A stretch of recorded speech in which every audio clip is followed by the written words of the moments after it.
So one of the pain points that in when I was learning SQL was there are two points basically. One, when I had a data set which I found very interesting to work with, I did not have any questions, like I didn't have any objectives to look forward to. It was just a database, and I just had to form questions of my own.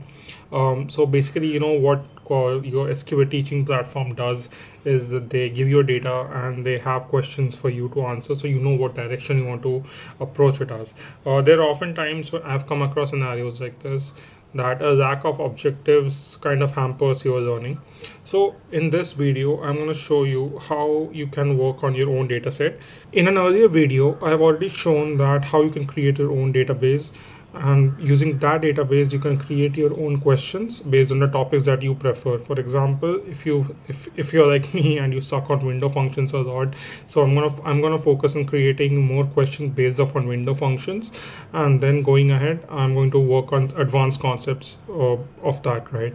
I can mix and match questions like that. How I'm going to do that is what I'm going to teach you right now in this video. So on the screen, you can see I have ChatGPT open. This is because I'm going to use ChatGPT to generate the queries for me, the kind of queries that I want. And that's what you're going to do. You're going to use any of the AI tools you want. I use ChatGPT Premium, and this is why I have already mentioned in our earlier video why I use ChatGPT Premium. In detail, I've mentioned over there. You can pick and choose any of your models. This is not necessary to use a premium one. You can go ahead with any of them. I would suggest using ChatGPT and Claude. They are one of my favorite models. Meta has a good one as well. You can use that. Here I'm going to use ChatGPT because I have access to some of the ChatGPT derived models which are focused on certain topics. For example, I'm going to show you on the screen. You can see if I look up on Explore GPTs, I can just look up on SQL and just took one of the top rated SQL expert GPTs. So this is probably more trained more on the SQL part. So this is going to help me in framing questions, particularly based on SQL. On the screen, you can see that I have my create table script prepared on my Postgres.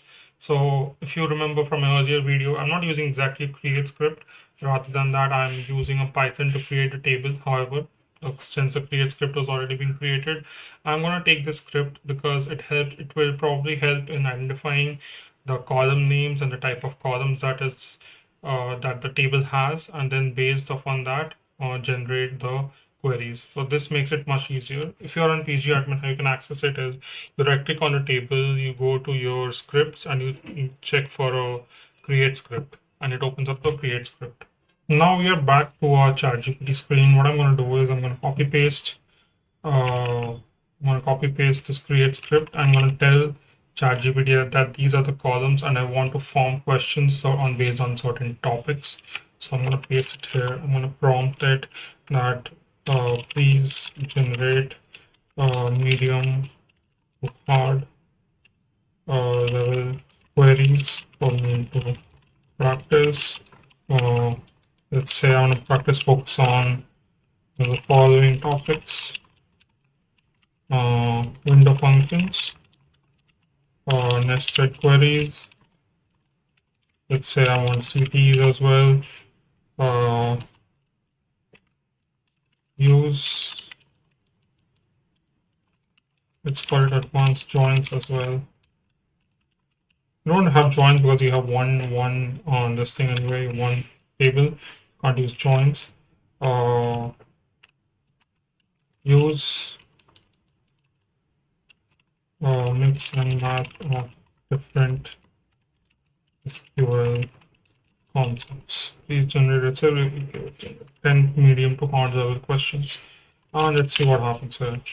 A few moments later. So it's already generating the questions as well as your apparent solutions as well. I'm going to stop it here just in case. I'm going to stop it here. I'm going to reframe these questions.